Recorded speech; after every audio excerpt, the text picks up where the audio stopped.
sangat hargai daripada Tadabur Center. Seterusnya, adik-adik yang saya hormati sekalian, terima kasih kerana memilih channel ini untuk memilih program yang dinamakan Surah Anak Muda As-Sabah.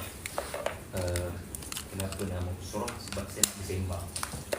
Ini bukan lecture, ini hari ini mungkin lecture sikit sebab siri yang pertama, tetapi ke depan kalau ikut perancangan saya dan Saudara Hazmi, saya punya asisten, kita akan mungkinlah dulu sekali. Jadi yang mampu silalah hadir, yang tak mampu tidaklah mengapa, cuma dia akan terlepas kronologi lah, dia akan terlepas konten yang kita akan sampaikan, sebab konten yang kami pilih adalah konten yang memerlukan, sebaiknya tidak anda miss lah mana-mana episod, ya. Takkan dah tengok season 2 kalau season 1 tak layan. Jadi kita namakan Usrah sebab saya dan Hazmi nak bersembang. Kita tak namakan kuliah, kita tak namakan kelas, sebab itu dia punya first impressionnya adalah one way, ya. Anda dengar, anda catat, and then Q&A. Dan itu juga sebab saya bataskan penyertaan. Saya tak nak ramai, supaya saya ada kesempatan untuk dengar daripada adik-adik sendiri, siswa dan siswi sekalian. Sebab anak muda dia sentiasa ada pandangan yang berbeza, dia sentiasa ada critical thinking. Saya percaya anda ada critical thinking yang menyebabkan anda rasa, Ustaz, saya ada pandangan berbeza lah Ustaz. Boleh tak saya nak bagi pandangan? Ya, silakan. Saya suka mendengar, that's why saya bataskan penyertaan, tak nak ramai. Dan juga saya menamakan Usrah. Usrah ni kan keluarga. Takkan kita ceramah pada mak ayah. Ya, dengar ni ayah, ittaqullah. Oh, tak. Kita sembang. Ya, boleh tak nak sembang. Dan dinamakan anak muda sebab adik-adik bakal policy makers ke depan. Adik-adik bakal jadi CEOs.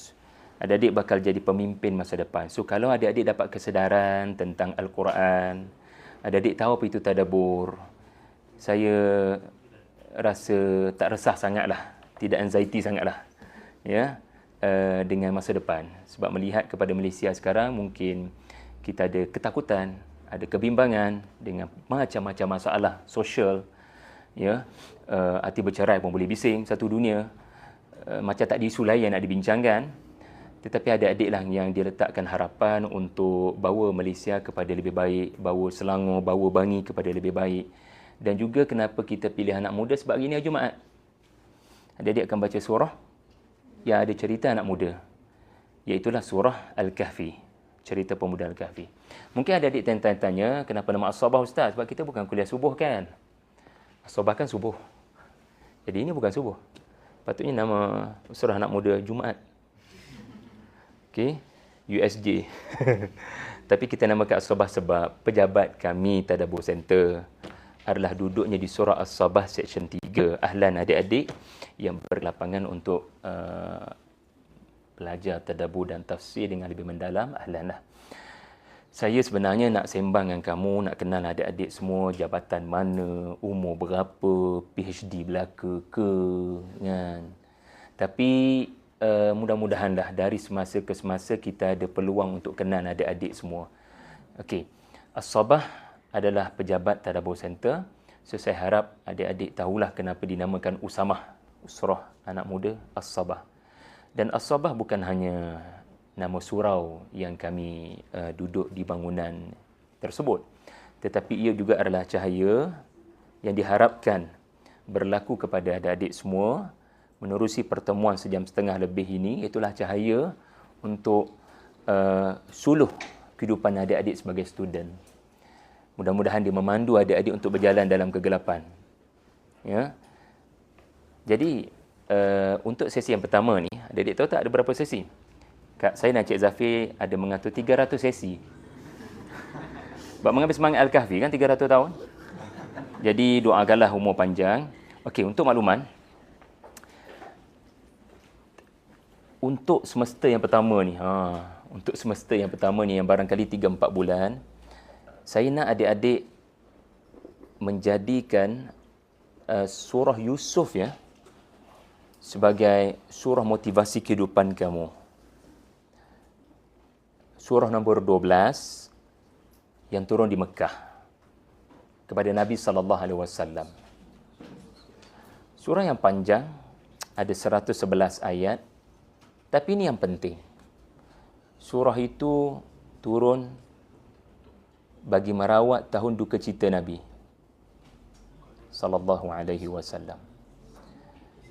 Surah itu telah turun menyebabkan Nabi bersemangat semula untuk meneruskan perjuangan. Jadi mungkin kalangan adik-adik ada tahun duka cita masing-masing. Atau mungkin adik-adik akan menghadapi suatu hari yang sangat mendukacitakan. Maka pada waktu itu percayalah, kisah Nabi Yusuf bukan hanya kisah sejarah. Ia adalah kisah kehidupan kamu. Dia bukan kisah perjalanan seorang kanak-kanak yang malang kerana broken family. Abang-abang sanggup melakukan perbuatan tiada peri kemanusiaan, pisahkan daripada ayah tanpa dosa. Yusuf tak buat apa-apa dosa pun, tetapi dipisahkan dengan cara yang sangat kejam. Dia memang kisah perjalanan daripada satu orang ditimpa malang, dan malang tu pula bertubi-tubi. Dari satu kemalangan ke satu kemalangan, dari satu musibah ke satu musibah. Tetapi ini yang penting, the end. Supaya adik-adik dan saya jangan mudah judge pada takdir yang menimpa. Ini tak patut jadi pada aku.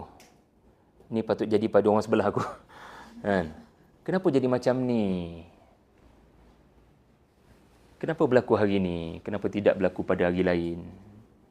Kita mungkin akan berlaku sesuatu yang sakit tu di sini. Kita dikhianati, dicurangi, si dia unfriend kita. Hidup adik-adik pasti akan ada detik down. Detik yang boleh dikatakan dihumban ke dalam telaga. Tetapi percayalah, ya, surah Yusuf ini telah menyebabkan Nabi move on. Dan bukan sekadar move on, ya. Maksudnya, saya akan teruskan kehidupan, life must goes on. Tak.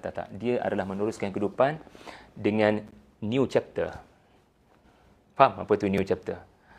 Saya percaya saya boleh melihat hari ini dengan keinginan untuk buat sesuatu yang lebih berjasa dan bersejarah. Buka chapter baru. Kita tak nak hidup dengan tak tulis apa-apa. So, Al-Quran seringkali menyebut kalimah wasfahu. Buka suhuf yang baru. Buka halaman yang baru. Supaya kamu ada something yang boleh kamu tulis dalam diary kamu, sejarah yang sebuah hari ini. Dan kamu tidak terus-menerus kemurungan dan down. Baik. Jadi, untuk sesi yang pertama ni adik-adik, saya akan berkongsi dengan adik-adik semua tentang ada 3 perkara yang perlu kita, anak muda, muda lagi tak? Alhamdulillah, walaupun master kan. Okay. PhD ada? Yang buat PhD ada? Ada. Yang buat master boleh saya survey? PhD anda. Cik atau puan? Okay, master. Subhanallah. Degree belaka kan? Yang lain. Boleh saya survey Quran Sunnah? Tak ada? Yes. Capat objektif. Tak adalah, gurau je. Okey. Jadi adik-adik, ada 3 perkara saya akan cuba lakukan dalam tempoh sejam ini. Pertama, adik-adik akan tahu 3 T. Maksudnya bila adik-adik bersama dengan Al-Quran, nama tempat ni apa? Bukan PTSL. PTSL ni besar. Tapi dia ada satu anjung namanya Anjung Quran ni. Hopefully dia adalah gua pemuda Al-Kahfi yang adik-adik tinggalkan sekejap dunia. Adik masuk kemari, adik-adik akan dibimbing bagaimana untuk menjadikan Al-Quran sebagai motivator, sebagai penasihat, sebagai bila saya baca, saya beroleh kekuatan. Macam kamu charge bateri lah, kamu charge telefon. Bila kamu charge, kamu akan dapat kembali menggunakan dengan lebih aktif. Ya. Kalau tak ada bateri itu, tak berapa berani nak guna. Jadi begitulah yang kita harap daripada pertemuan ni. Itu nombor satu. Saya nak adik-adik nampak bila kita berinteraksi dengan Al-Quran, tak kisahlah Ramadan ke, pada bila-bila masa ke hari Jumaat ni ke, adik-adik kena ingat ada 3 perkara yang kita perlu lakukan lah. Ini bukan sarana ulama, ini adalah Al-Quran sendiri menyuruh kita untuk semak ada tak 3 perkara ini. Yang kedua dan ketiga ni adalah lebih kepada kenapa surah Yusuf, Ustaz. Okay. Selain daripada apa yang saya sebutkan tadi. So, ada 8 fakultis di UKM yang ada dalam surah Yusuf. Wow. Paling kurang. So, mungkin adik-adik ada ceritamu dalam surah Yusuf. FST. Ada cerita anda sebenarnya kenapa patut saya ambil sains dan teknologi. Surah Yusuf ada cerita tentang falsafah jabatan itu. Subhanallah. Sebab itu ia disebut di penghujung surah Yusuf ya sebagai tafsila kulli syai'in. Surah Yusuf terkandung padanya segala sesuatu yang diperlukan oleh manusia untuk menjadi khalifah. Ilmu. InsyaAllah anda akan mendapati dalam surah Yusuf ini ya ada beberapa fakulti ataupun disiplin ilmu. Pendek kata, dengan surah Yusuf, adik-adik takkan berjalan di fakulti kamu je. Kamu akan mengembara pergi fakulti lain dan menikmatinya kerana surah Yusuf menyebabkan kamu nak bersembang dengan pensyarah-pensyarah di situ. Walaupun bukan bidang fakulti kamu. Ini jasa surah Yusuf. Dia akan menyebabkan kamu akan merebut peluang 4 tahun yang sangat singkat di UKM untuk belajar daripada semua lectures yang ada, formal or informal. Kamu akan menghargai, ya. Kita pun tak perasan tadi, rupanya belah kiri kita Profesor Madya, belah kanan kita doktor masa semayang Jumaat tadi kan. Kalau tak bersembang, mana nak kenal, kan? Rupanya pensyarah undang-undang seorang ni. Tak ada kebetulan dalam siapa di sebelah anda masa semayang jemaah. Allah akan atur orang terbaik untuk hadir belah kanan, belah kiri. Assalamualaikum warahmatullahi wabarakatuh. Assalamualaikum warahmatullahi wabarakatuh. Allah nak kita bersembang. Payah sebenarnya anak muda hari ni, bukan adik-adik insya-Allah, dipanggil pandemic population. Generasi after coronavirus.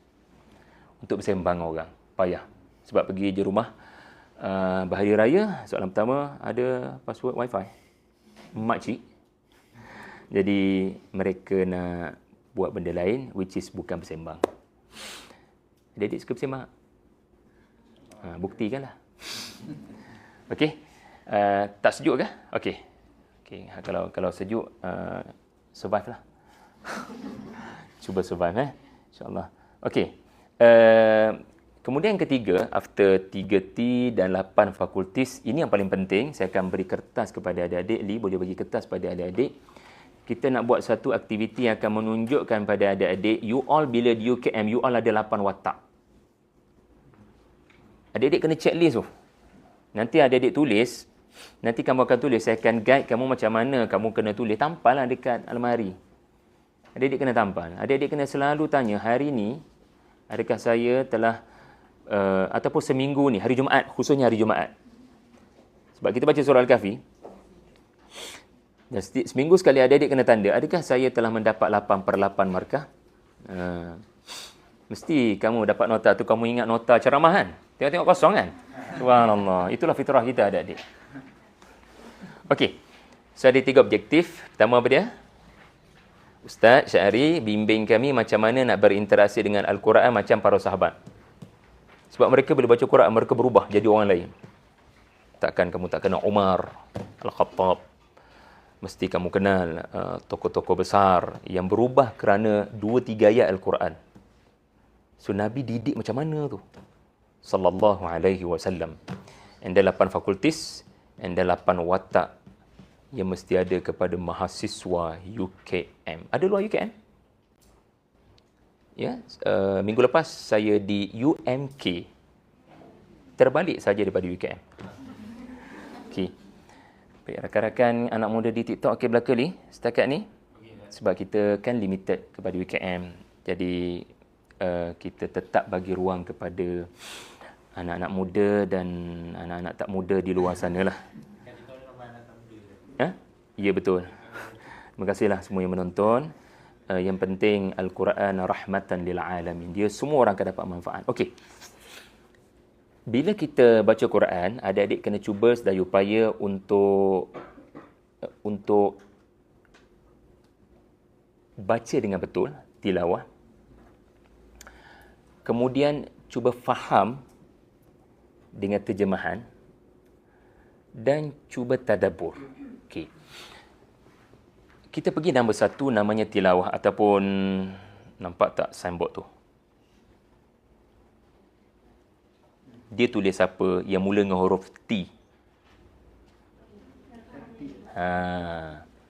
Bukan tartib, tartil. So tilawah ataupun tartil ini walaupun ada beza, tapi kita boleh anggap sama, iaitulah baca Quran perlahan-lahan.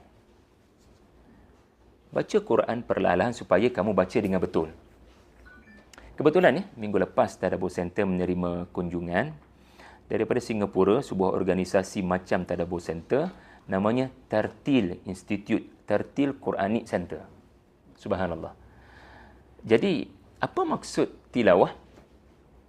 Tilawah ni artinya adik-adik baca Al-Quran sebagaimana ia diturunkan oleh Jibril dari Allah kepada Nabi SAW. So, adik-adik kena baca betul-betul sebab Al-Quran dalam bahasa Arab. Jadi ada benda yang kita jangan melayukan lidah. Yang huruf H contohnya, H, adik-adik akan membunyikan dengan ha. Hati-hati, jangan parking di tempat OKU. Hati-hati. Adakah kita baca H sebagai hati-hati? Tak ada. Okey, kita akan stay sampai hujung rancangan ini, jam 4. Sukulah katakan. Mana ada kita kasih sampai hujung. Tak.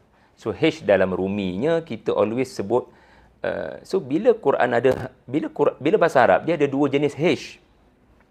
Satu ha, satu ha. So jangan alhamdulillahi rabbil alamin. Salah. Salah baca salah mana? Awak tahu apa tu alhamdu? Jumud tak bergerak, beku, mati.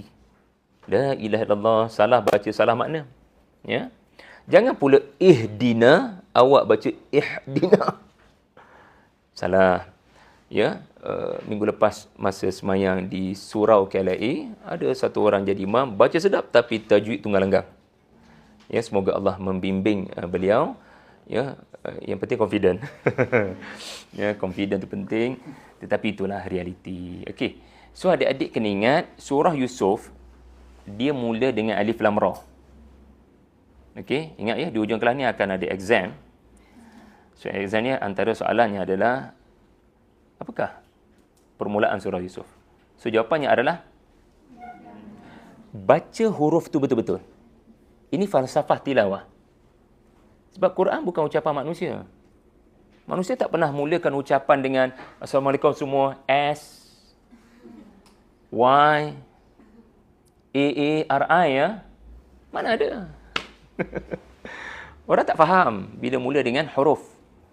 Orang hanya faham bila bermula dengan sya'ari, nak bercakap hari ini. Baru orang faham jumlah mufidah. Orang akan faham tilka ayatul kitabil mubin. Orang baru faham. Tapi alif lam ra, kita tak boleh nak faham. Dan awak tak boleh baca ikut suka awak alur. Tak. Alir. Tak. Itu adalah satu petunjuk daripada Allah. Hatta cara baca pun kena ikut Nabi baca. Itu belum lagi maknanya. Jangan memandai-mandai buat maknanya. Apatah lagi jangan memandai-mandai membaca. Quran dulu tak ada baris tau. Ya, saya tak pasti PTSL ada tak dokumen duplicate ataupun photostat daripada Quran zaman Osman. Quran zaman dululah, zaman sahabat. Tapi adik-adik boleh Google macam mana mushaf Al-Quran masa zaman rasam Uthmani, zaman Khalifah Uthman. So bila ada alif lam ra tak ada baris, adik-adik akan baca apa agaknya kan? Jadi bila ayat 1 mention alif lam ra, dia mengajar kita tilawah. Salah satu faedah daripada permulaan surah ni nak kata baca huruf tu sebagaimana Nabi baca. Dan kita tak boleh mereka-reka. There is no room for creativity untuk membaca Al-Quran. Malaikat semua kena datang daripada Nabi sallallahu alaihi wasallam. Kalau ada bacaan berbeza, sebenarnya itu adalah qiraat yang berbeza. Kerana adik-adik belajarlah, tanya kawan-kawan daripada pengajian Islam, apa itu sab'ah ahruf. Boleh tanyalah apa yang dimaksudkan 7 bentuk bacaan. Okey. T nombor 2 apa dia? So adik-adik dah baca dah. Wal asri innal insana lafi khusr. Adik-adik telah baca dengan betul. So Quran menuntut adik-adik yang kedua untuk faham. Tapi inilah yang ramai tak buat. Sebab apa agaknya? Boleh bincangkan. Kenapa ramai macam tak ada masa nak tengok terjemahan? Ada pandangan tak? Ya, Ramadan. Alhamdulillah khatam Al-Quran. Tapi boleh cerita tak? Juzuk 1 tu cerita pasal apa? Sebab hari ni tahniahlah tamat juzuk 1. Sebab 1 Ramadan. Tapi just explain dalam 2 minutes je apa yang adik telah belajar daripada juzuk 1. Tak tahulah Ustaz, yang penting khatam. Sebab 1 huruf kan 10 kebaikan. Kita nak akhirat, kita lupa dunia. Kita nak pahala berkat Quran untuk akhirat, tapi dunia kita nak takbir macam mana? Kalau kita tak faham. Jadi adik-adikku, Allah menyebut dalam ayat 2 surah Yusuf, kami turunkan Al-Quran dalam bahasa Arab supaya kamu berfikir apa maknanya. Inna anzalnahu Qur'anan Arabiyyan la'allakum ta'qilun. Kami sengaja turunkan Al-Quran dalam bahasa Arab sebab apa? Sebab kami nak kamu berfikir tentang makna ayat tu. Adik-adik tahu kenapa Quran turun dalam bahasa Arab? Alangkah hidup kita bahagia kalau Quran turun dalam bahasa Melayu kan? Kalau Quran turun dalam bahasa Melayu, adik-adik barangkali bukan 600 halaman kot. 6,000 halaman pun belum tentu. Hatta satu laut menjadi dakwat pun, ya, untuk menulis kalam Tuhan dalam bahasa Melayu, takkan cukup satu lautan untuk menulis kalam Tuhan. Bacalah penghujung surah Al-Kahfi. Ada ayat mengenai satu lautan sekalipun nak tulis kalam Tuhan takkan boleh untuk tulis. Tetapi inilah kelebihan bahasa Arab. Kadang satu kalimah anda perlukan 10 perkataan bahasa Melayu untuk betul-betul kena dengan makna. Jadi ada ayat yang Alhamdulillah baca terjemahan boleh faham lah. Alhamdulillah, at least kita boleh faham. Tapi ada ayat yang tafsir, itu T nombor 2. Tafsir akan mainkan peranan. Adik-adik berada di bahagian mana ni? Nampak tak? Bahagian apa ni? Ini bahagian Quran Sunnah lah ni. Betul tak? Adik-adik tahu tak adik-adik berada di mana ni? Adik-adik berada di lokasi yang adik-adik boleh akses kepada tafsir. Tafsir adalah ilmu untuk memahami makna ayat berkenaan dalam bahasa Arab supaya kita boleh faham dalam bahasa Melayu. Tafsir memang bermula dengan bilik kitab dan itu kerja saya lah. Bilik kitab tafsir. Tetapi tafsir bukan berakhir dengan juga bagi tahu kitab. Bermula dengan kitab tapi tafsir kena berakhir dengan bagi orang faham. Apa ayat tu dalam bahasa 2024? Dalam bahasa anak muda. Jadi kalau kita baca tapi kita tak faham, artinya kita mahu akhirat, kita tidak mahu dunia. Sedangkan kita duk baca selalu Rabbana atina fid dunya hasanah wa fil akhirati hasanah. Jadi di hadapan mata kita ada pelbagai cerita tentang menjadi khalifah yang cemerlang, menjadi pelajar yang cemerlang.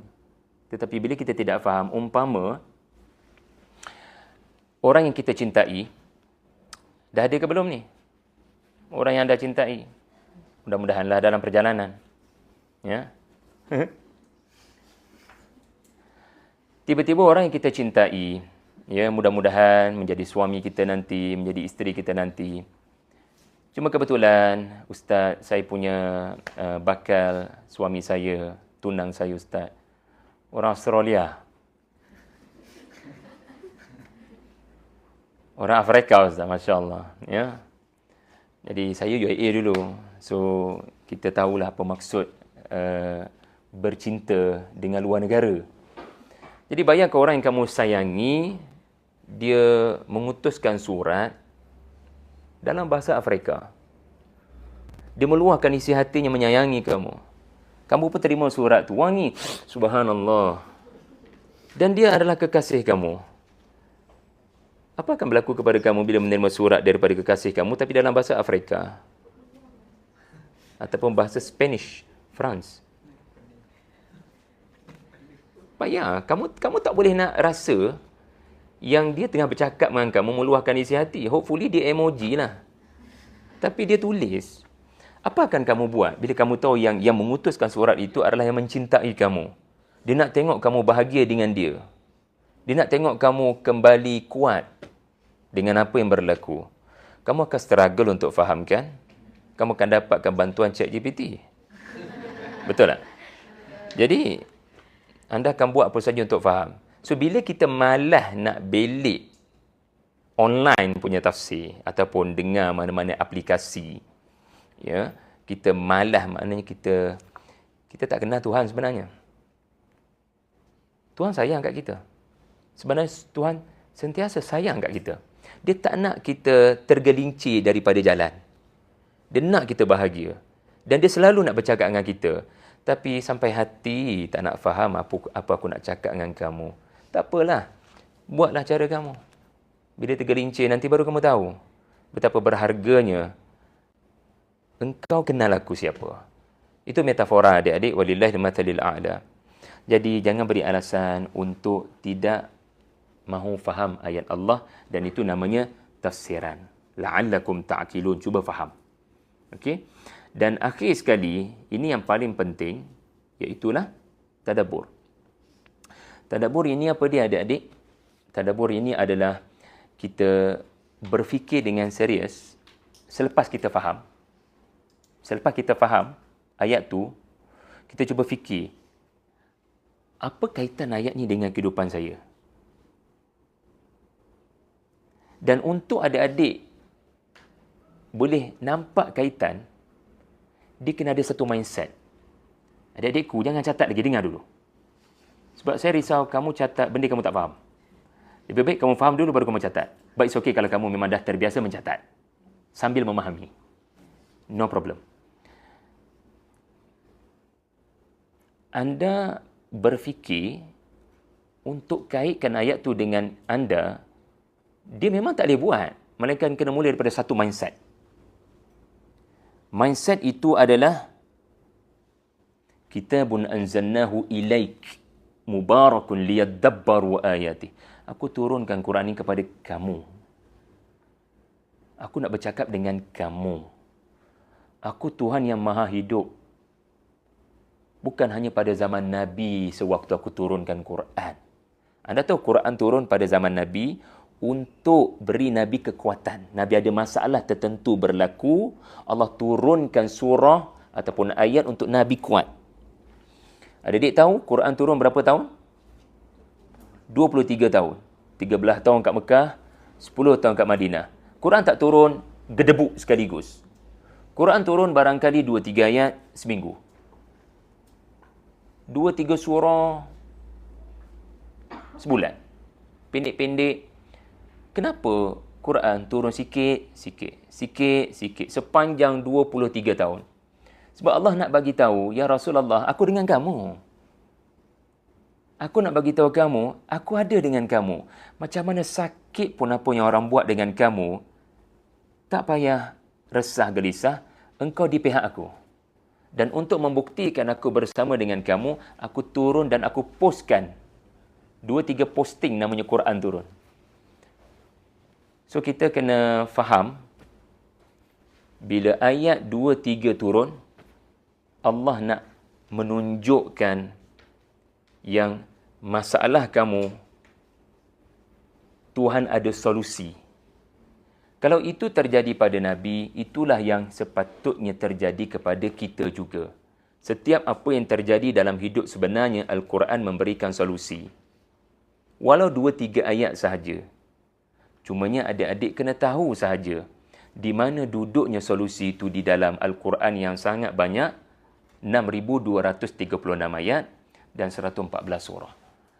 Dan ini berita gembira, dengan hanya surah Yusuf insya-Allah, kalau adik-adik terbatas nak faham surah lain, maka surah Yusuf adalah berita gembira. Mungkin anda boleh berpada dengan surah Yusuf dan saya akan buktikan bagaimana ia sudah sangat cukup untuk adik-adik sebagai mahasiswa di UKM ni. Okey. Jadi tadabbur apa dia? Selepas adik-adik faham apa yang tersurat, adik-adik berfikir untuk kaitkan ayat tu dengan kehidupan. Tetapi sebelum adik-adik kaitkan, adik-adik kena ada satu mindset apa dia? Allah Maha Hidup, dia nak bercakap dengan aku, dia nak memberikan aku nasihat, teguran, peringatan supaya aku berjalan kepada jalan yang memberikan aku bahagia dan bukan derita. Adik-adik akan sentiasa distracted. Saya pun akan sentiasa distracted. Kamu tahu apa itu distraction? Kita akan mudah terpengaruh dengan apa yang orang lain buat. Khususnya bila orang lain buat tu ramai. Pelajar UKM bukan sikit. Kan? Pelajar UKM sangat ramai. Kawan-kawan kita. Tetapi satu perkara, tidak semestinya apa yang ramai buat, itu betul. Dan bahagia. Dikatakan bahagia, membahagiakan apa yang ramai orang buat. Tapi Quran akan bagi tahu belum tentu. So, aku kesian kat kamu, aku tak nak kamu terpengaruh dan distracted. Dengar sini, aku nak cakap dengan kamu. Pergi ke arah yang betul, jangan pergi ke arah yang salah. Ya. Jadi adik-adik, tadabbur adalah kita cuba sedaya upaya memahami apa agaknya Allah nak berkata, berbicara dengan saya. Ya. Tadabbur tanpa tafsir umpama pokok tanpa buah. Tadabbur tanpa tafsir umpama pokok tak ada akar. Tafsir tanpa tadabbur umpama pokok tak ada buah. So kedua-duanya berjalan seiringan. Okey. Sebab tadabbur ini kalau adik-adik tengok ayat 3 ya, surah Yusuf ya, dengan adik-adik Nahnu naqussu 'alaika ahsanal qasas. Kami menceritakan kepada kamu wahai Rasulullah sebaik-baik cerita, yakni surah Yusuf. Okay, Ustaz, macam mana nak tadabbur ni Ustaz? Bantu kami tadabbur Ustaz. So ingat ayat 2, dia menceritakan tentang faham dulu apa dalam bahasa Arab tu. Qur'anan Arabiyyah. Dan sebelum nak faham tu, ingat lagi ayat 1 apa dia tadi? Alif Lam Ra. Baca betul-betul. Sebab bila Allah nampak kamu bersungguh baca Quran, aku akan tolong kamu. Aku akan datangkan kamu kelas macam Usamah ni. Aku akan datangkan kamu kawan-kawan yang faham sedikit Quran. Aku ilhamkan kamu Quran mana yang boleh membantu kamu faham Quran. Cuba follow saya. Nahnu naqussu alaika ahsanal qasas. So ada 5 perkataan ya. Nahnu naqussu alaika ahsana al-qasas. Okey. Macam mana nak tadabbur? Ayat 3 bagi tahu. Pertama sekali nahnu. Adik-adik kena ingat Al-Quran datang daripada kami. Apa maksud kami? Allah. Yang Maha Esa, tidak berbilang-bilang. So jangan faham kami sebagai berbilang-bilang. Kami di situ merujuk kepada pelbagai nama Allah yang Maha Indah. Ada berapa nama Allah? Banyak ke sikit? Maka kami digunakan bagi menunjukkan aku maha pakar dengan segala masalah. Apa nama Allah? Ketika anda menghadapi kesempitan kewangan? Ar-Razzaq. Apa agaknya nama Allah bila anda berdepan dengan orang yang keras hatinya, orang yang sikit-sikit, apa Simon macam ni ah? So, nama Allah yang mungkin penting bagi anda, Al-Latif, lembutkan hatinya, ya Allah. Sentiasa kena. Okey, apa nama Allah apabila anda dihina? Anda tak boleh dihina begitu. Anda mahukan kemuliaan. Aku ada maruah diri, okey. Apa nama Allah? Al-Aziz, Al-Mu'izz. Ya. Apa nama Allah bila orang cakap, bila anda cakap orang tak nak dengar? Ya Allah, bagilah dia dengar. Berbuih dah mulut ni saya tegur dia. Dia tak nak dengar. Apa nama Allah? As-Sami'. Ya. Anda menderita, struggle. Anda mengharapkan orang tengok masalah anda. Ambil berat masalah anda. Tapi tak ada orang tengok. Anda perlukan Allah dengan namanya Al-Basir. Al-Muhaimin. Yang memelihara. Al-Qawi. Ya. Dalam konteks Palestin pada hari ini, kita perlukan nama Allah Al-Jabbar. Al-Muntaqim. Jadi sebab banyak nama Allah, maka Allah menyebut kami. Artinya bila Allah berkata, kami yang cerita kepada kamu sebaik-baik kisah. It is kami. Seolah-olah awak kenal siapa aku? I have all solutions. Pada apa pun masalah kamu. Adik-adik, apa beza doktor pakar dengan doktor muda? Doktor pakar, dia lebih berpengalaman kan? Walaupun mahal kan bayar. Tapi sekurang-kurangnya dia tahu lebih daripada doktor yang baru doktor. Allah Maha Pakar. Dan doktor pakar, kadang dia akan cepat ke bagi ubat. Ada pengalaman Doktor pakar dia nak bersembang kadang sebab dia nak korek masalah lebih besar. Dia tidak bergegas untuk bagi ubat kadang. Ya, dia akan berfikir, dia akan buat apa yang disebut sebagai diagnosis. Dia akan dengar dan kadang doktor pakar, ya, sebab saya ada pengalaman 2 minggu sekali usrah macam ni, tetapi dengan doktor-doktor pakar di KPJ Ampang Puteri yang macam-macam Allah, pakar gigi, pakar telinga, pakar mata. Saya sampai tahap berfikir kalau satu hari saya nak mati, saya usrah je dengan diorang. Astagfirullah, tak adalah gurau je. Mereka ni pakar-pakar, ya, wakil man raq. Siapa boleh sembuhkan saya? Silakan. Ya, ahli usrah sekalian. Nah, tak adalah gurau je. Okey. Jadi maksudnya apabila anda bertemu dengan doktor pakar, kerana pengalamannya, dia takkan hanya merawat sakit. Dia akan ajar anda mencegah sakit. Am I right? Dia akan bagi nasihat. Itulah lain kali jangan duk makan sebarangan. Pedas tu. Dia bukan hanya bagi ubat, antibiotik. Ya, tetapi dia akan kata, saya tahu awak makan apa selalu rupa-rupanya. Sebab kebetulan follow. Ya, akaun ustaz. So, kita kena tegur. Jadi, Allah pun, walillahil mathalil a'la, subhanahu wa ta'ala. Mesti ada sebab Allah macam tak mustajab doa kita. Betul tak?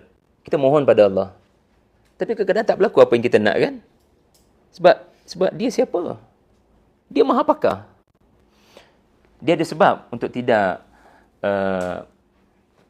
melayan terlalu cepat atau manjakan kita. Serba-serbi boleh dapat dengan segera. Tak. Kalau semua benda dapat dengan mudah, apa implikasinya? Bila semua benda kita minta dapat dengan mudah, umpama anak-anak, adik-adik kamu, yang mama hanya buat apa saja. Anak mama ada masalah kat sekolah, mama tolong. Mama tolong sekolahkan bagi pihak kamu. Biar apa yang datang kat sekolah tu biar mama yang hadapi. Sampai bila budak tu nak belajar berdiri kaki atas sendiri, berdikari? Kita kadang minta pensyarah bagi PowerPoint. Kita malah nak catat. Boleh tak bagi PowerPoint je mudah sikit? Tak. Kita kena belajar untuk struggle. Sebagaimana struggle-nya guru berkenaan. So, ada sebablah guru tak nak manjakan kita. Dia nak kita belajar menghadapi kesusahan tu. So, kita berada di zaman serba-serbi boleh dapat dengan mudah kan? Grab sahaja kan? Tetapi, tidak semua zaman yang semua benda dapat dengan mudah di kebaikan. Ya, so jangan berdoa sebagai customer. Because customer always right. Betul tak? So, jangan berdoa sebagai customer. Berdoa sebagai hamba. Okay, adik-adik, itu serba sedikit gambaran tentang 3T sebagai mukadimah yang saya hanya sebut dalam siri yang pertama sahaja. Okey, ini adalah bahagian yang paling penting, objektif yang kedua dan ketiga. Okey, lagi setakat ni. Walaupun adik-adik duduk kat bawah, okey eh? Okey, it's okay. Bak duduk di bawah ni pun menggambarkan suasana di rumah Al-Arqam bin Abi Al-Arqam. Allahu Akbar. Ya, sebab jadi saya berguna duduk bawah lah adik-adik ya. Subhanallah. Sebab ini zaman yang mengingatkan kita anjung Quran ni zaman Nabi kan. Macam itulah. Okey. Mari saya berkongsi kepada adik-adik mengapa kita perlukan surah Yusuf, khususnya anak muda. Kertas yang telah saya beri lipat pada 2. Uni kan. Kita dah buat belum dalam bersama sebelum ni? Guna kertas ni. Tak ada lagi kan? So, ini aktiviti yang baru untuk uni. Siapa lagi yang saya kenal lah? Okay. Hopefully, Ali ingatkan saya untuk ambil kehadiran. Tak adalah saja nak kenal adik-adik, nak tanda nama. Okay. Bila kamu dah lipat 2, kamu lipat lagi 2. And then kamu lipat lagi 2. Okey. Betul tak adik-adik mempunyai kertas yang ada 8 kotak? Betul tak? Betul eh? Okey. Ingat ya, kertas ini simpanlah sampai hari pembalasan. Tak adalah. Adik-adik, simpan kertas ni sampai bila-bila. Sesiapa tak bawa dalam usama, dia akan tersingkir. Tak adalah, gerak je. Bawa. Sebab ada sesuatu yang akan kita tulis dalam kertas ini akan memandu perjalanan adik-adik dan memberikan adik-adik motivasi kenapa surah Yusuf. Tapi sebelum tu, saya lupa nak buka Q&A. Untuk objektif yang pertama, ada apa-apa soalan tak setakat ni adik-adik? Boleh beza tak tafsir dengan tadabbur? Kenapa kena tafsir dulu baru tadabbur? Sebab kena faham dulu surat daripada kekasih and then baru cuba cari apa kaitan dengan saya. Okey? Tafsir ni bukanlah beli tafsir. Tafsir ni juga bukanlah maksudnya kena belik 2-3 halaman. Kerana tidak semua ayat memerlukan adik-adik membelik 2-3 halaman. Ada ayat Quran yang insya-Allah kita dah boleh faham dengan belah kiri, belah kanan ni. Ini dipanggil terjemahan perkata. Yang sebelah ni namanya tafsir asas, tafsir muyassar, tafsir mukhtasar, tafsir mudah. Ada ayat yang memang cukup dekat sini, adik-adik dah boleh faham. Tapi ada ayat pada halaman yang sama yang tak cukup belah kiri, belah kanan. So, pilih ayat yang betul supaya adik-adik boleh tahu, saya kena tanya tak ustaz tentang ayat itu. Ada ayat yang kategorinya seumpama adik-adik mengupas buah pisang. Ada pengalaman kupas buah pisang di Masjid UKM tadi? Ia dapat dikupas dengan mudah sahaja kan? Bahkan ada makanan yang bernama buah yang boleh dimakan begitu sahaja. Bukan roti gardenia. Buah apa yang adik-adik basuh boleh makan terus. Tak payah kopek kulit. Dan tak ada kerja nak kopek kulit buah anggur. Buah anggur tak ada kulit. Anda ingat Tuhan buat buah yang pelbagai kategori ini saja-saja? Buah anggur mengajar kita apa? Ada kategori ayat Allah yang kita boleh nikmati dengan segera. Manisnya. Dan anggur adalah buah yang sangat berkhasiat. Tapi ada ayat dalam kategori buah pisang. Dia perlukan sedikit saja effort. Takkan makan terus. Tapi ada ayat yang adik-adik perlu faham, ia dalam kategori buah durian. Kalau adik-adik tidak effort dengan kuat, adik-adik tak nak baca 2-3 halaman penjelasan, adik-adik boleh kemalangan. Itu disebut salah tafsiran. So, jangan cari ayat hukum. Jangan pergi kepada ayat mutasyabihat. Adik-adik just fokus, sebab ini berita gembiranya. Juzuk Ammah, khususnya surah pendek-pendek yang turun kat Mekah, dia mengandungi mesej yang dipanggil muhkamat, clear. Jelas.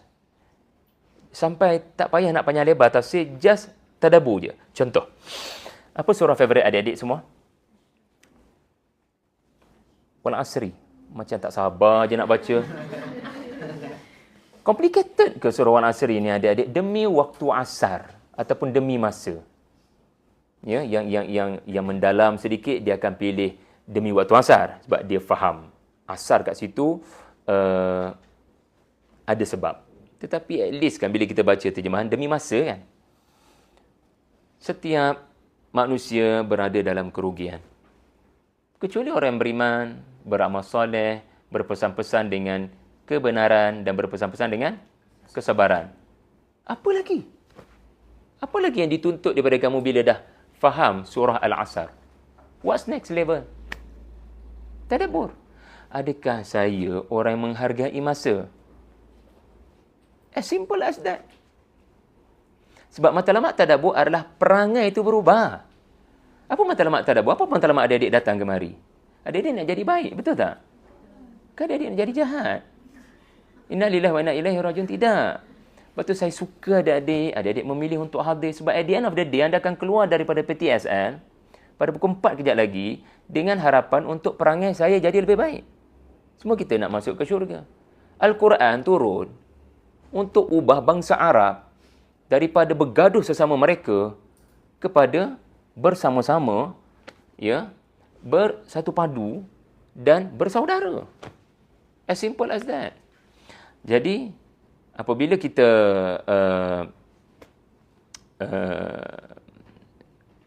kita bercakap tentang apa tadi? Buah. Juz Ammah.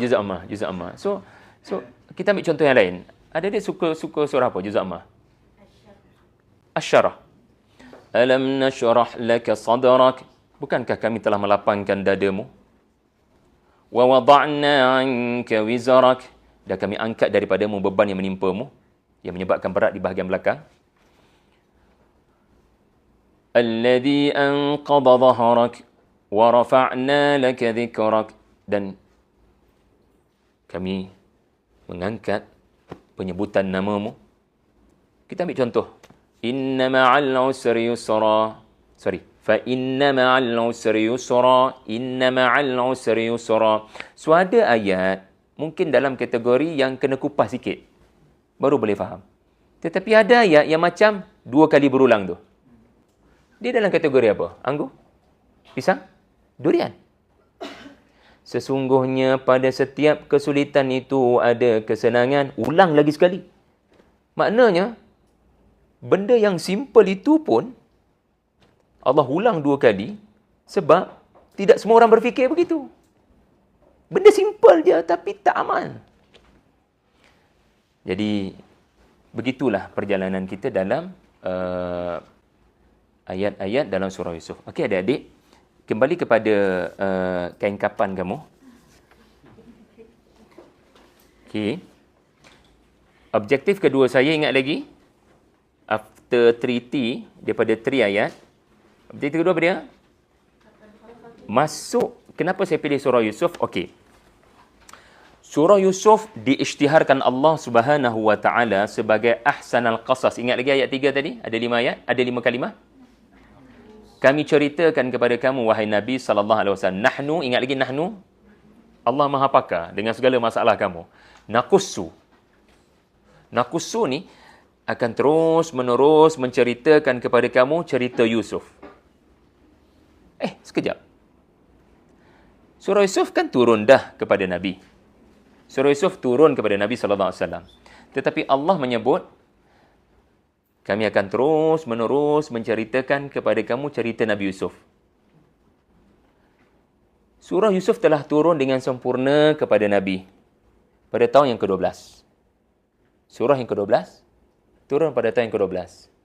Cerita tentang 12 orang anak-anak Nabi Yaqub. Dan bermula pada juzuk 12. Wow, menarik kan? Okay. So, bila surah tu dah turun, saya menjangkakan nahnu qasasna. Kami telah memberikan kisah Yusuf kepada kamu. So, harusnya past tense atau present tense, apabila surah itu telah diturunkan dengan sempurna, qasasna. Tetapi menarik, nahnu naqussu. Kami akan terus-menerus menceritakan kepada kamu cerita Yusuf. Kenapa Allah menggunakan unsur terus-menerus akan turun? Sedangkan ia turun sekali. Mana Quran turun 2-3 kali surah sama? Kenapa? Ini still dalam perbincangan tadabbur. Sebab ada banyak insiden dalam hidup kamu nanti ya Rasulullah. Bukan hanya kewafatan Khadijah binti Khuwailid. Kewafatan Khadijah binti Khuwailid radhiyallahu anha, kewafatan Abu Talib, berdarah di Taif, itu satu peristiwa yang menyebabkan surah Yusuf turun 111 ayat. Tetapi ke depan, akan ada lagi tak kemalangan-kemalangan, kehilangan orang tersayang? Ya. Bila kamu berhijrah ke Madinah, akan kamu menghadapi lagi episod kehilangan orang yang kamu sayang seperti di Uhud. Akan ada lagi episod kehilangan orang tersayang seperti anak ketiga Nabi sallallahu alaihi wasallam, Abdullah At-Tahir. Akan ada lagi episod kehilangan. Dan pada waktu kamu menghadapi episod kehilangan itu, just ingat surah Yusuf.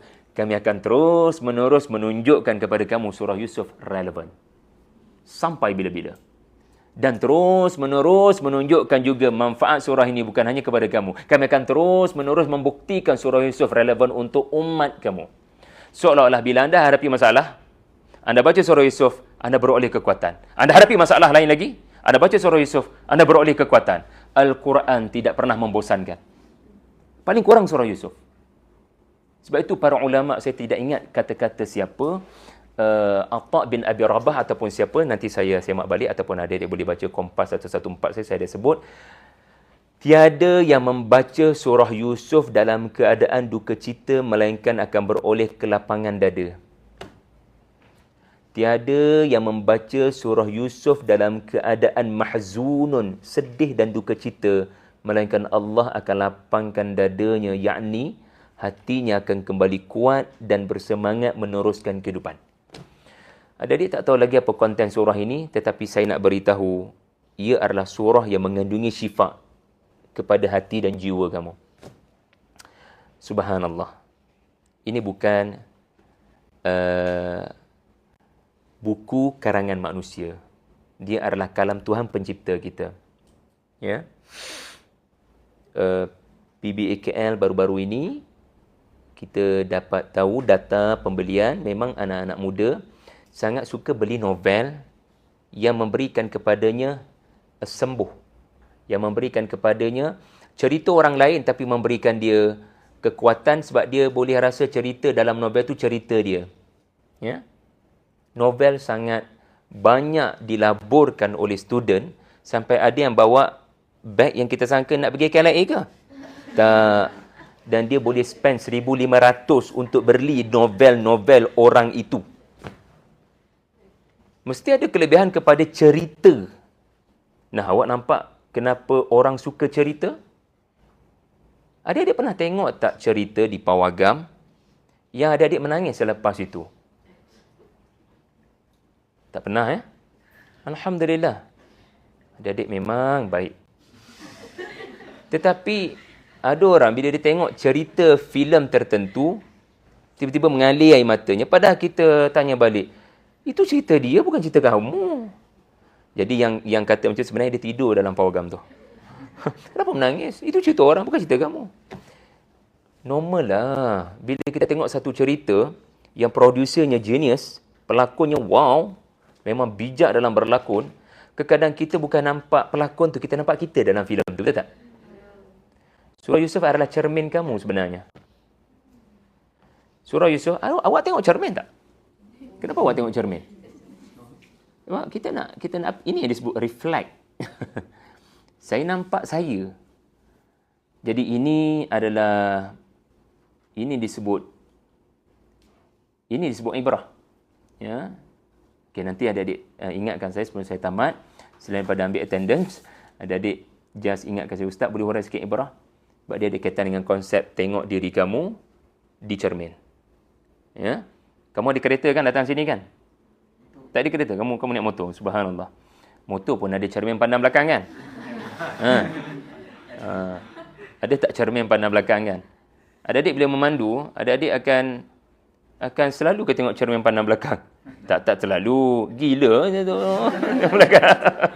So ada waktu tertentu saja kamu nak belok ke kanan, kamu nak pergi Pusanika, kamu nak pergi kafe, kamu hanya tengok ke kadang. Begitulah konsep kisah.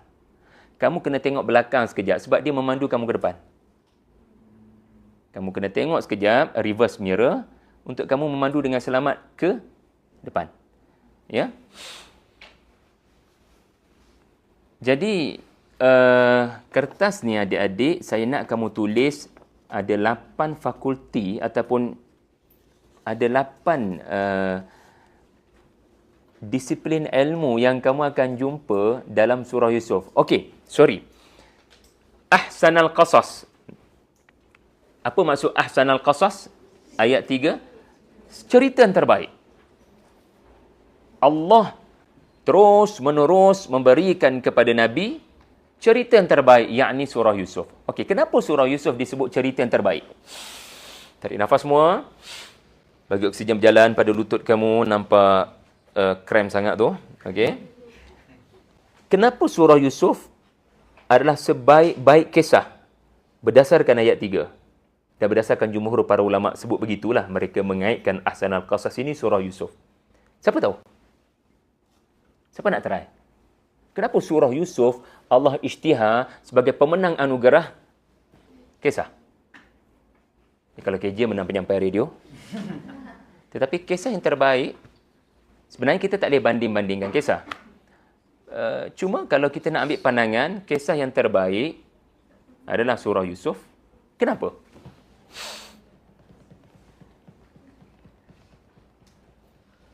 Kenapa? Silakan. That's it. Very good. Sebab ceritanya berkesudahan dengan kegembiraan, happy ending, maka ia adalah sebaik-baik kisah. Adakah bermaksud kalau kisah tu ending dia tak baik, dia bukan kisah yang terbaik? So, kalau ending dia sedih, dia bukan kisah yang terbaik. Saya rasa make sense kamu punya pandangan. Sebab takkan kita tengok cerita Shah Rukh Khan setengah jalan. Kita tak rasa itu cerita terbaik kalau kita tengok separuh jalan. Kita kena tengok sampai habis. Bagaimana dia ditimpa kegembiraan. Macam mana dia menyelamatkan. Ya? Pendek kata, cerita sesiapa pun kita kena tengok sampai habis sebab mesti producer ataupun pembikin filem itu, dia akan set up happy ending. Subhanallah. Ya. Maka jadilah kisah kamu juga sebaik-baik kisah. Jadikan apa yang menimpa adik-adik semua sebagai sebaik-baik kisah, maknanya cuba sedaya upaya untuk percaya ada happy ending kepada apa yang berlaku. Okey, ada pandangan lain? Kenapa sebaik-baik kisah? Sebab surah Yusuf satu-satunya surah yang menceritakan penceritaan yang lengkap. Cemerlang kamu. Kalau saya supervisor kamu, saya kata minor correction. Tahniah sahabatku kerana anda memberikan pandangan yang selari dengan ayat tafsir, di mana antara sebab surah Yusuf diisytiharkan sebagai sebaik-baik kisah adalah kerana dia duduk kat situ je. Tak boleh pergi surah lain dah. Dia memudahkan ke menyusahkan kamu? Bila dia duduk kat situ je, dia tak pergi mana dah. Kalau anda bandingkan dengan kisah Nabi Musa, dia banyak bertaburan. So kalau anda nak tahu kisah, sebab namanya kisah. Bila namanya kisah, for sure adik-adik nak tahu beginning, ending. Kita tak naklah beginning dekat satu tempat, perjuangan dekat satu tempat, ending dekat satu tempat. Tapi adik-adik kena ingat, Quran ada sebab menjadikan kisah nabi-nabi lain bertaburan, bertebaran di pelbagai surah. Ada sebab. Yang tu bincang belakang. Tetapi istimewa untuk surah Yusuf, Allah jadikan tak payah pergi surah lain. Surah Yusuf cukup. Dia dah cover semua cerita Nabi Yusuf dari awal hingga akhir. Dari kanak-kanak sampai menjadi raja. So, dia memudahkan kita sebab kisah. Apa definisi kisah? Cerita yang terjadi pada satu orang. Dia panggil biografi. Dia panggil kronologi. Berbanding nabi-nabi lain, kadang-kadang dekat satu surah yang dirakamkan adalah cerita yang babaknya dah tua. Dekat surah lain, cerita nabi yang sama yang babaknya di waktu muda. Jadi kita kena cantum puzzle, dan ini yang dilakukan ulama qasas Quran ni dipanggil. Dia cantum. Dia buatlah apa yang disebut sebagai tafsir maudhu'i. Ini kisah Nabi Nuh di dalam Al-Quran. Ini kisah Nabi Hud di dalam Al-Quran. Nanti adik-adik boleh register program online saya. Makna namanya. Iaitulah motivasi kisah Nabi. Makna. So, saya akan susun kisah Nabi-Nabi ini menurut kronologi, dan yang lebih penting adalah ibrah diorang lah. Ibrah diorang. Tapi surah Yusuf ni anda tak perlu pergi kepada banyak surah. Nabi Ibrahim ada banyak surah. Tesis saya master di UKM ni adalah pasal Nabi Ibrahim. Ada kod kat atas kan? Tesis master cemerlang tau. Implikasi kisah Nabi Ibrahim kepada kesatuan tema surah. Itu saya punya tesis lah. Okey, nak kata kisah Nabi Ibrahim ada banyak sebab dia berada di pelbagai surah. Dan ini soalan saya kepada anda. Kenapa surah Yusuf dia duduk kat situ je? Tak payah tengok tempat lain. Sebab Yusuf kan handsome. Tampan. Kacak. Bila anda melihat ke arah seseorang yang cantik, adakah anda melihat ke tempat lain? Anda akan fokus pada beliau sahaja. Wah, subhanallah. Allah seakan-akan menggambarkan ketampanan surah Yusuf ketika anda tak mampu melihat ketampanan Nabi Yusuf. Yusuf AS adalah Nabi yang disebut dalam hadis semasa peristiwa Mi'raj. Ada hadis Nabi yang sahih di mana Nabi menyifatkan Nabi Yusuf di langit yang ke?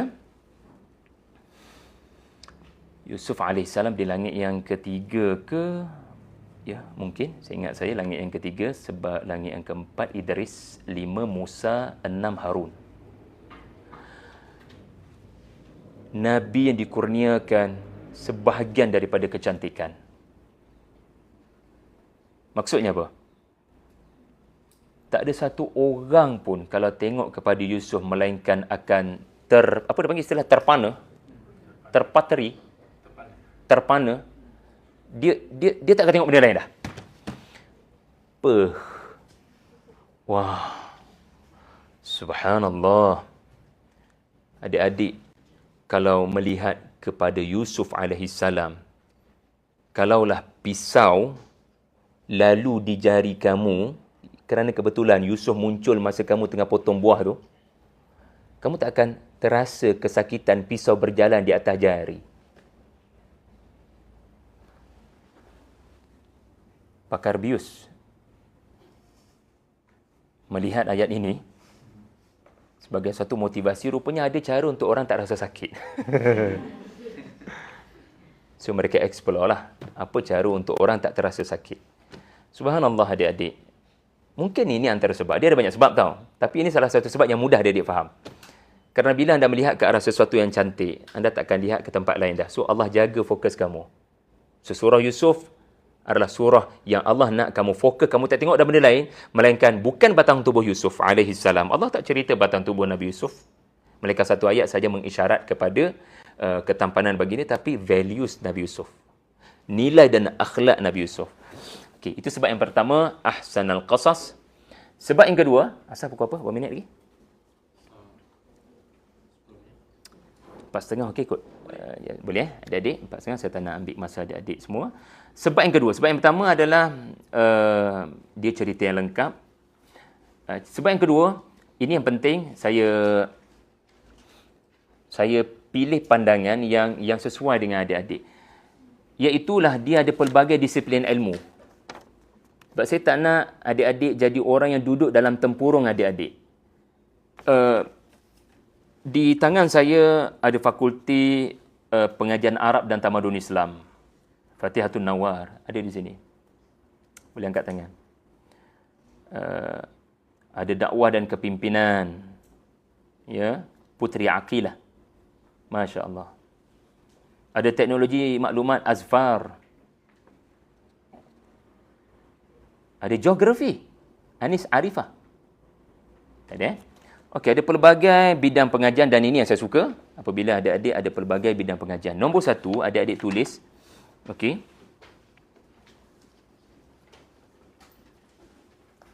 Kotak nombor 1 tulis besar tahu supaya muat satu ni. Psikologi. Psikologi. Sekejap. Kalau UKM ni psikologi duduk di mana? Fakulti apa? Sains sosial. Tapi ini adalah satu bidang ilmu yang seakan-akan berdiri sendiri berdasarkan masalah umat pada akhir-akhir ini di Malaysia. Psikologi. Dan mungkin boleh dihuraikan sedikit mental illness. Adik-adik tahu tak dalam surah Yusuf ada cerita menahan marah? Macam mana nak tahan marah? Marah ni tapi tahan. Itu psikologi tak? Psikologi. Adik-adik tahu tak macam mana nak memaafkan si dia? Let it go, let it go. Adakah mudah untuk memaafkan? Yes, I can forgive you, but I can't forget it. But I'm trying to forgive you. Dalam surah Yusuf ada cerita tentang memaafkan and then move on. Dalam surah Yusuf ada trigger masa lampau. Anda pernah dengar perkataan trauma? Macam kenal. Allah tak nak. Terus lari. Relax lah. Jangan tak bukan-bukan. Jangan overthinking. Dalam surah Yusuf, Yusuf bertemu balik dengan abang-abang dia. Kalau iman tak ada tu dah menggigil lah. Sebab dia tahu apa yang abang-abang dia pernah buat. Sebagaimana anak-anak di Palestin bunyi saja drone, menggigil. Mereka tak pernah dapat keamanan. Dalam surah Yusuf ada tak cerita menangis sampai buta mata? Apatah lagi cerita cinta yang tidak bersambut, Zulaikha. Cerita dengki. It is all about emotional. So kalau adik-adik nak tahu kenapa penting adik-adik belajar psikologi, kalau adik-adik nak tahu kenapa penting adik-adik bersembang dengan pensyarah psikologi, anda perlukan surah Yusuf. 1, psikologi. 2, perundangan. Tadi baru jumpa dengan Dr. Nizamuddin, saya punya senior dan saya anggap guru saya, pensyarah daripada UPSI. Tetapi Alhamdulillah mendapat tempat di UKM. Anda tahu dalam surah Yusuf ada perundangan dan pengadilan. Ada fakulti undang-undang di sini. Fakulti undang-undang kat mana atas bukit tu kan? Isteri saya bidang undang-undang. Okey. Ada tak cerita forensik dan siasatan? Ada. Iaitulah siasat baju Nabi Yusuf. Ada tak cerita family Zulaikha, ada satu orang yang mahir dengan pengadilan, dia buat pengadilan yang dia kata Zulaikha salah. Wow. Sangat justice. Dia family Zulaikha. Dia buat pengadilan kepada Yusuf, dia kata, Zulaikha, sampai hati kau menipu. Tak bias. Ini penting dalam pengadilan. Ada tak babak mengaku salah? Zulaikha mengaku salah. Saya minta maaflah Yusuf ya, atas apa yang berlaku. Yusuf dalam penjara. Ada tak dokumen sebagai rujukan dipanggil mithaq? Sebelum korang bertolak dengan Bunyamin, tolong tanda tangan Melaka dokumen ni. Supaya apa-apa jadi, sekejap lagi kita akan rujuk dokumen ni. Penting dokumentasi ni. Dipanggil kontrak. Anda nak tulis buku ke, anda kena pentingkan kontrak. Dan Bunyamin, anda akan tahu ada cerita Bunyamin nanti di mana dia nak dihukum dengan hukum di Mesir. Supaya Yusuf boleh stay dengan dia. Bukan hukum di Palestin. So, ada cerita undang-undang tau. Okey, nombor. So, kotak yang kedua menyebabkan anda kena pergi atas bukit kan? Fakulti undang-undang. Anda kena hargai pensyarah undang-undang.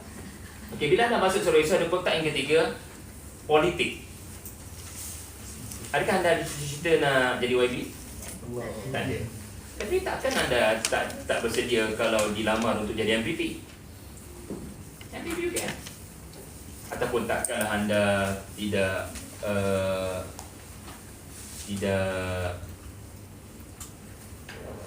politik. Sebagai contoh dalam cerita Nabi Yusuf, apa yang penting bagi seorang yang benar-benar nak jadi ahli politik yang baik? Dia mesti orang yang turun padang, dengar betul-betul masalah rakyat dan bukan turun 5 tahun sekali. Yusuf ada babak, dia sendiri bagi gandum. Dia tak bagi pada orang nombor 2, nombor 3, dia sendiri bagi gandum, mesti ada sebab. Subhanallah. Ahli politik sangat perlukan surah Yusuf. Letak orang pada posisi yang betul, letak orang yang betul di posisi yang betul, jangan mementingkan kroni. Bukankah Nabi Yusuf kata, letak saya di Kementerian Kewangan? Sebab saya tahu, sebab saya ada pengalaman membesar dengan Menteri Kewangan. Dan saya tahu ada banyak yang rosak dari karangan menteri-menteri ini. Kemudian ada cerita Raja Mesir buat mesyuarat kabinet. This is democracy, mesyuarat. Lepas tu anda pun tahu Yusuf duduk di negara yang non-Muslim majority. Wow. Dan macam mana dia menyusun rentak antara dakwah dengan selamat daripada kebuluran. Pendek kata, ada cerita tentang negarawan, bukan hanya ahli politik. Jadi adik-adik, kalau anda nak jadi ahli politik yang baik, anda perlukan surah Yusuf. Sebab cerita Nabi Yusuf berakhir daripada kanak-kanak yang malang menjadi negarawan, menjadi pemimpin, penguasa di Mesir. Kotak nombor 4 adalah ekonomi. Ekonomi. Betul tak dalam surah Yusuf ada cerita Nabi Yusuf mencadangkan kepada Raja Mesir pelan bertindak mengelak bencana. Duduk dalam penjara, dia mengemukakan bajet 2025. Duduk dalam penjara, dia mengemukakan 7 tahun plan. Wow. Dan macam mana negara mesti rakyatnya bersedia untuk buat pekerjaan lain selain daripada pekerjaan sedia ada, iaitulah bercucuk tanam. Maksudnya kena ada side income, kena mahir, kena kreatif untuk mencipta pekerjaan. Ekonomi dan bisnes. Bisnes pun ada banyak dalam surah Yusuf sebagai contoh. Dalam bisnes adik-adik, jangan sampai kerana nakkan keuntungan kita pandang lekeh, kita hina orang. Adik-adik satu hari nanti akan bawa syarikat bisnes. Jangan sampai menghina pekerja. Jangan sampai, sebab babak jual Nabi Yusuf sebagai hamba, tak boleh rasa maruah dirinya. Semua ini terdapat dalam surah Yusuf supaya adik-adik menjadi ekonomis dan adik-adik jadi usahawan yang manusiawi. Seorang usahawan yang betul-betul melakukan pekerjaan dengan berlandaskan bukan hanya agama tetapi orang yang disenangi. Yang kelima, sains dan teknologi. Betul tak dalam surah Yusuf ada cerita Yusuf kata gandum itu kekalkan pada tangkai, jangan dipisahkan. Wow, kena tanya siapa ni? Biologis ke? Ahli kimia ke siapa ni? Kenapa tangkai gandum tu dibiarkan pada tangkai? Butir gandum tu jangan dipisahkan daripada tangkai untuk kekal sampai survive 7 tahun. Ada cerita astronomi tak dalam surah Yusuf? Tu nampak bintang 11. Apa beza planet dengan bintang? Ada beza. Kaukab. Yusuf adalah seorang yang sangat teliti kepada apa yang dia nampak dalam mimpi. Ada tak cerita geografi? Ya. Musafir ke sana kemari saudara-saudara Yusuf tu, dia kena tahu. Dan apa yang penting dalam geografi ini? Adik-adik nak tahu, betul saya kata, falsafah ilmu tu ada dalam surah ni. Kenapa saya kena tahu peta-peta ni? Sebab negara tu mungkin ada rezeki untuk saya. Dia ada kelebihan yang tak ada di Malaysia. So kalau saya kenal negara itu, hopefully satu hari nanti saya boleh pergi ke sana. Sama ada geografi ataupun kamu boleh menamakan pelancongan, tourism. Kemudian kotak yang keenam, mungkin ramai di sini, sains sosial. Untuk makluman adik-adik, dalam surah Yusuf penuh dengan komunikasi, meskom. Surah Yusuf ni dia ada 66 daripada 111 ayat dialog, sembang. Ini dipanggil komunikasi, direct komunikasi. Ya, 60% surah Yusuf adalah dialog, sembang. Sembang ni maksudnya apa? Dipanggil berkomunikasi, dipanggil persuasive communication. Macam mana nak mempengaruhi orang tu. So, komunikasi dalam salah satu cabang sains sosial kan? Satu orang bagi ucapan. Anda kena dengar betul-betul dan faham. Ini antara kelebihan Nabi Yusuf. Bila satu orang bagi ucapan, dia cuba faham dengan mendalam, dia boleh faham apa kehendak sebenar ucapan tu. Contoh bila Zulaikha kata, "Hai talak, mari kepada aku." Yusuf faham. Yang ini bukan hanya sekadar ucapan. Dia ada motif yang jahat. Walaupun dia berbunyi, "Hai talak, mari kemari." Seorang pekerja mesti taat kepada majikan kan? Bila perkataannya adalah, "Mari kepada saya." Dia kena taat. Tetapi ucapan itu difahami dengan motif yang buruk. Lalu dia melarikan diri, dia mengelak. Jadi banyak cerita komunikasi dalam surah Yusuf, cerita sosiologi. Yusuf dibawa pergi ke negeri-negeri oleh dia punya mentor. Sebab dia kena faham setiap orang ada culture. Dan anda kena hormat setiap culture itu. Kotak nombor 7 adalah pendidikan dan kekeluargaan. Kalau adik-adik nak jadi cikgu, adik-adik nak jadi pendidik yang baik, adik-adik perlukan babak Nabi Yusuf dalam penjara. Macam mana dia mengubah. Pendidikan ni apa? Apa falsafah pendidikan? Ubah manusia jadi baik, betul tak? Bukankah surah Yusuf adalah cerita kejayaan mengubah abang-abang? Yes. Apatah lagi kalau nak bincang tentang kekeluargaan. Memang bermula dengan keluarga, cerita berakhir dengan cerita keluarga. Akhir sekali, ya, adalah IRK. Agama. Ataupun pengajian Islam. Dalam surah Yusuf sudah pasti ada cerita wahyu. Betapa penting berpandukan wahyu. Kalau tidak kerana Allah beritahu wahyu, Yusuf takkan tahu apa di sebalik mimpi Raja Mesir. Itu objektif yang kedua dan ini yang terakhir adik-adik dan ini yang lebih penting tau. Belakang kertas tu, mari kita tulis 8 cerita kamu yang boleh berlaku di UKM. Ada 8 watak anda dalam surah Yusuf. Dan insya-Allah dari semasa ke semasa kita akan sembang watak ini, satu kotak tu mungkin satu siri. Okey? So ini adalah course outline ni. Okey, so guna kertas tu di bahagian belakang. Sebelum tu dah 88 belum? Cek dengan kawan sebelah, betul ke tak? Sama tak? Sebut balik pada saya, nombor 1 apa dia? Psikologi. Nombor 2? Law. Nombor 3? Sains politik. Nombor 4? Ekonomi. 5? Sains. Nombor 6? Komunikasi, sains sosial, bahasa pun duduk di situ. Ada cerita bahasa tau dalam surah Yusuf. Kepentingan memahami bahasa asing. Habis tu surah Yusuf, Nabi Yusuf pergi ke mana? Pergi ke Mesir. Takkan bahasa Ibrani. Bahasa Kipti lah. So dia faham bahasa asing. Nombor 7? Pendidikan. Keluargaan. Nombor 8? Wahyu, pengajian Islam.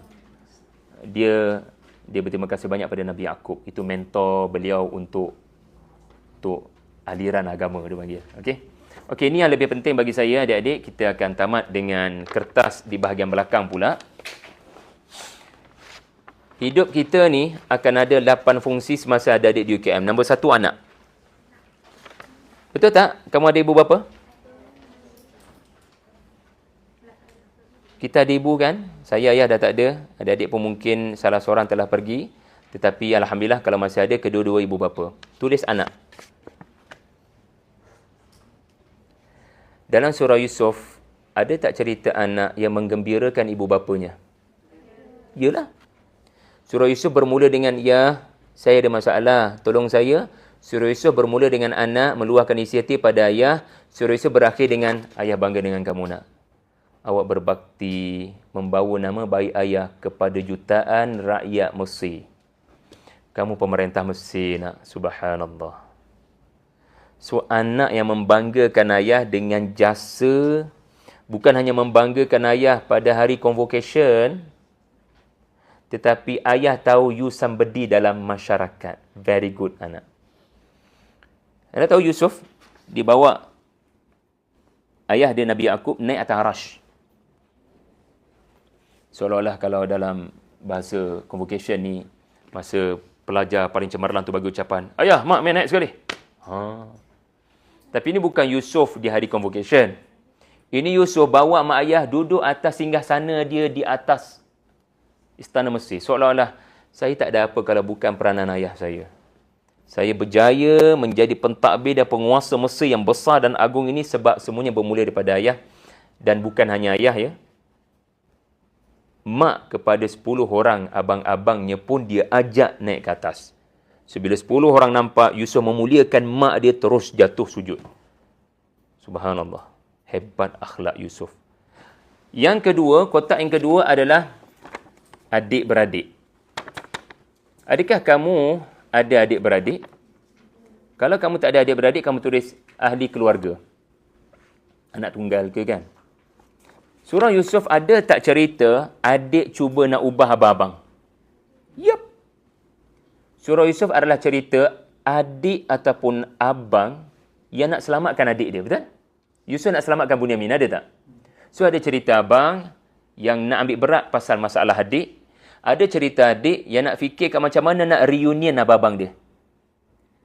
Ini bukan cerita Nabi Yusuf sahaja. Ini cerita anda kena main peranan. Bukan hanya sebagai anak yang sentiasa memikirkan mak ayah. Apa cerita? Tetapi juga adik-beradik saya, apa cerita? Dakwah mesti bermula daripada keluarga. Kotak nombor 3, saya rasa ini yang penting, dipanggil mahasiswa ataupun penuntut ilmu. Mahasiswa. Adik-adik ada tanggungjawab dengan sarjana muda adik-adik.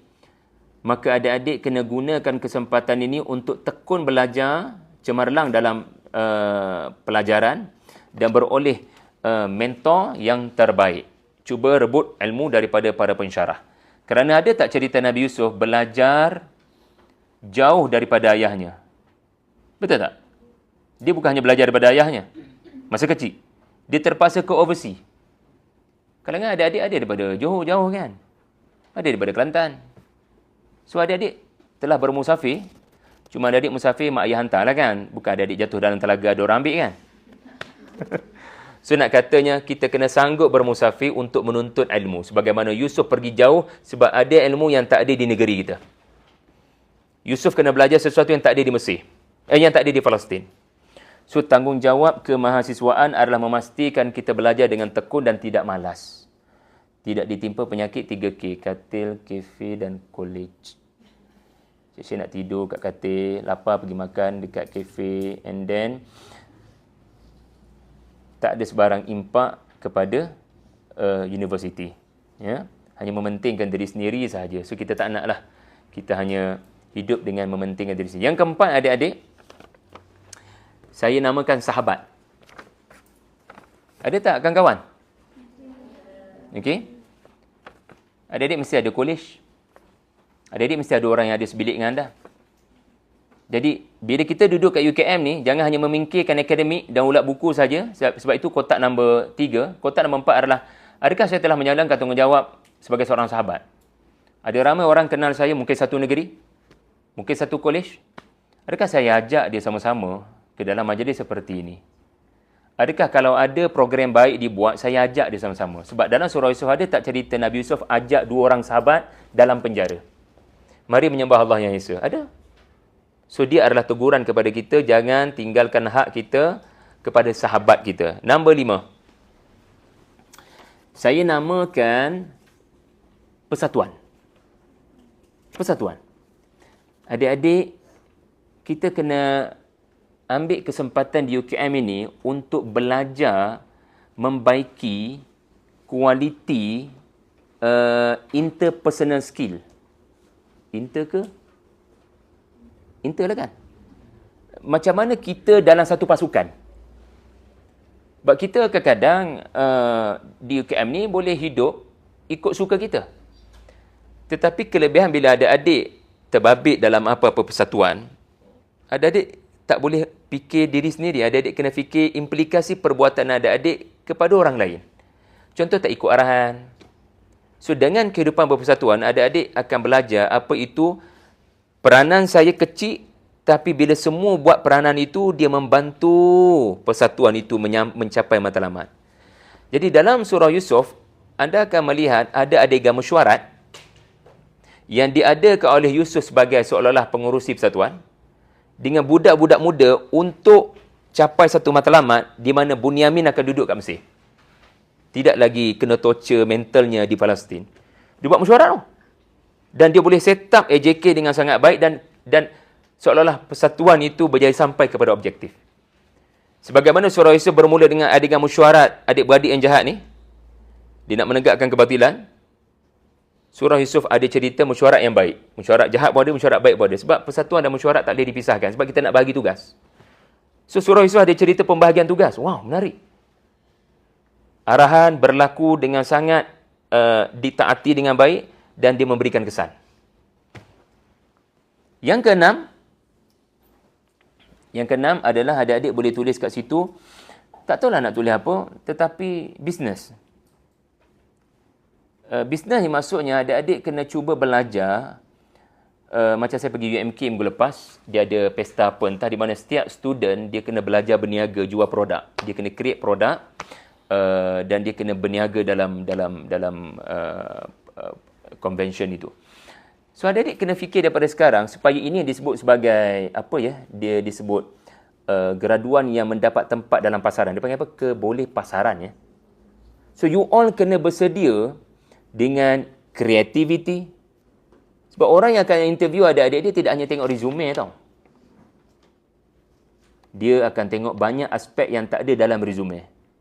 Ada pengalaman, kalau company besar nak ambil kita, dia akan tanya pengalaman. Awak ada pengalaman apa dekat kampus dulu? Kalau UAE dulu ada cuti pendek. Awak buat apa masa cuti pendek? Dan ada cerita latihan industri sebenarnya dalam surah Yusuf. Di mana satu orang diambil untuk bersama dengan Al-Aziz, penguasa Mesir, dan dia follow pergi mana-mana. Sebab pembelajaran yang paling baik adalah expose. So, nombor 6 ini juga adalah ada cerita anda, kalau anda, so ada cerita anda sebagai bakal majikan satu hari nanti. Sebab dalam surah Yusuf ada cerita majikan. Majikan dan pekerjanya. Perlu tak interview pekerja? So, ada cerita Raja Mesir interview Nabi Yusuf.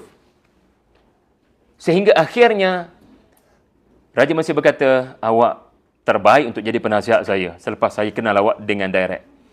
Hasil interview juga menunjukkan, Raja, saya tak rasa posisi penasihat itu yang terbaik. Saya nak minta izinlah untuk pegang departmen lain. Bukan departmen penasihat awak. Saya nak pegang departmen yang membabitkan finance negara. So, hasil interview, baru kita tahu dia patut duduk di tempat mana. Anda akan tahu apa itu HR. Human Resource punya cerita. Subhanallah, menarik. Nombor 7. Okey.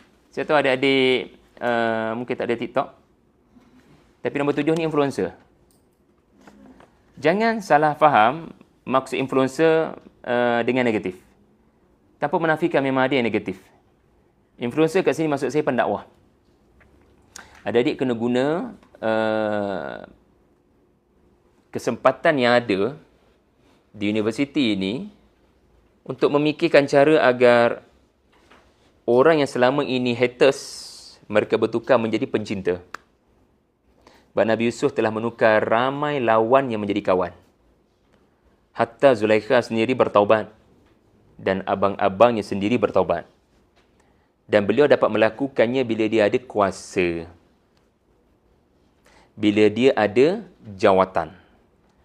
Allah memberikan kepada Nabi Yusuf satu platform yang menyebabkan semua mata melihat ke arah baginda. Dan apa jua baginda cakap, orang akan dengar. Baginda menggunakan kelebihan itu, saya namakan influencer, terkenal, jawatan, untuk mengubah manusia. So, bila Allah kurniakan kamu followers yang besar, kamu kena bertanggungjawab dengan rakyat di bawah kamu. So, adik-adik cuba tengok potensi kamu di mana, dan mungkin kamu tak selesa TikTok, kamu guna Instagram. Kalau Instagram kamu tak selesa, guna Twitter. Cuba tengoklah kamu selesa kat mana. Yang penting jangan masuk gua lah. Okey. Kenal pasti bakat apa di mana dan cetuskan gelombang yang baik. Bukan gelombang influencer yang buruk. Okey. Dan akhir sekali ini yang paling penting, apa agaknya kotak yang belum ada? Hamba. Yang paling akhir itu adalah yang paling asas. Sebab surah Yusuf, siapa boleh bagi tahu saya dia berakhir dengan apa? Doa. Ya Allah, Engkau kurniakan aku kekuasaan. Engkau kurniakan aku kemampuan mentafsirkan mimpi. Engkau yang beri, ya Allah, apa yang ada pada aku hari ini. I am nothing without you, wahai Allah. So, hamba artinya bila kita ada masalah, kepada dia kita mengadu. Bila kita dipuji, kepada dia kita kembalikan pujian. Hidup yang selalu bergantung dan berharap kepada Tuhan. Jadi saya harap adik-adik kertas ini akan menjawab persoalan apa yang Usamah akan sentuh. InsyaAllah. Wallahualam. Ada apa-apa soalan setakat ni?